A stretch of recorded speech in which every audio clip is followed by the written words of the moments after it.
Startups में आप बहुत जी, जुड़े हुए हैं जी, काफी टाइम से। जी। तो ऐसे कोई 3 से 4 रेड फ्लैग्स जिन्हें हम कहते हैं कि भाई ये है प्रिकॉशंस आपको लेने चाहिए when you starting your business. Startup में शुरुआत में तो प्रिकॉशंस वगैरह इस पे ज़्यादा ध्यान ध्यान मत दीजिए, है ना? अच्छा। सबसे पहले तो आप बिज़नेस चालू कीजिए, ठीक है? आपको लगता है कि आप अच्छा कर रहे हैं, तो पहले तो एग्ज़ीक्यूशन पे जाइए, हम्म, क्योंकि बहुत सारे लोग 90% लोग तो आइडिया पे ही खत्म हो जाते हैं, हाँ। ठीक है? 10% जो है वो आगे बढ़ते हैं, एग्ज़ीक्यूशन पे जाते हैं।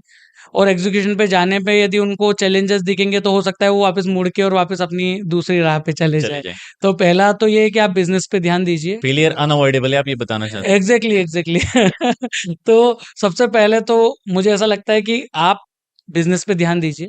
एक लेवल पे जब बिजनेस बढ़ जाए, मतलब आपको ऐसा लगता है कि हाँ, 5-10 लाख रुपए का, 15 लाख रुपए का आपने बिजनेस कर लिया, तो अब मुझे लगता है कि यहाँ से रेड फ्लैग की बात कर सकते हैं। तो पहला तो, जब आप कोई स्टार्टअप कर रहे हैं और 10-15 लाख 20 लाख रुपए रेवेन्यू स्टेज पे आप आ चुके हैं, बट बहुत ज़्यादा स्केल नहीं किया है।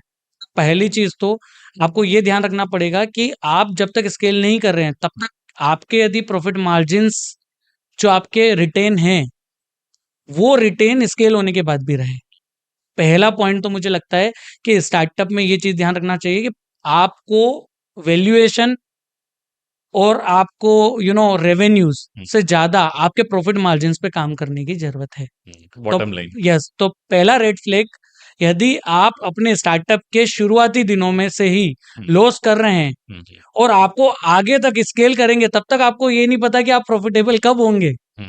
तो ये आपके लिए इस टाइम पे सबसे बड़ा रेड रेड फ्लैग है। फ्लैग है। जो चले गए, जो बड़े हो गए, जो आज भी लॉस कर रहे हैं, उनको छोड़ दीजिए। मैं तो आज की बात बता रहा हूँ। ठीक है? तो पहला रेड फ्लैग ये है। सेकंड रेड फ्लैग, सारा काम फाउंडर खुद ही करना चाहता है, वो टीम नहीं रखना चाहता है। टीम रखने के लिए उसके पास पैसे नहीं होना, ठीक है? ये सारी चीज़ें रेड फ्लैग होती है, क्योंकि आप जब तक टीम नहीं रखेंगे, तक वो स्केल नहीं करेगा।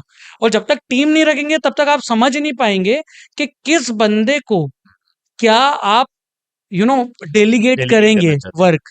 तो जब तक आपका डेलीगेशन ऑफ वर्क नहीं आएगा, तब तक आप स्केल भी नहीं कर पाएँगे। आप जहाँ हैं वहीं रह जाएँगे, और उसको स्टेप बाय स्टेप आपको यदि ग्रो करना है, तो वो ग्रो भी नहीं कर पाएँगे। तो सबसे इम्पोर्टेंट होती है राइट टीम, वो भी राइट टाइम पर, ठीक है? और राइट टाइम पे आपका डेलीगेशन उनके, हैं। ठीक है? अब इन सब के लिए जो पैसा चाहिए, वो पैसा तभी बनेगा ना, क्योंकि आपके पास यदि फंडिंग नहीं है, खुद के फंड से आप काम कर रहे हो, तो प्रॉफिट मार्जिन्स नहीं आएँगे, तो टीम कहाँ से रखेंगे आप? क्योंकि आपका फंडिंग, जो आप फंड खुद से कर रहे हैं, सेल्फ फंडिंग है, वो बहुत लिमिटेड होता है। अब वो फंडिंग यदि आप आपकी टीम वगैरह इन सब में लगा देंगे और इधर से आप लॉस करते जा रहे हैं, तो सब मामला बिगड़ जाएगा। तो मुझे ऐसा लगता है कि सबसे पहले आप कोई भी बिज़नेस कर रहे हैं, 10-15 लाख के शुरू के टर्नओवर पे आप ध्यान दीजिए कि उसमें प्रॉफ़िट आए।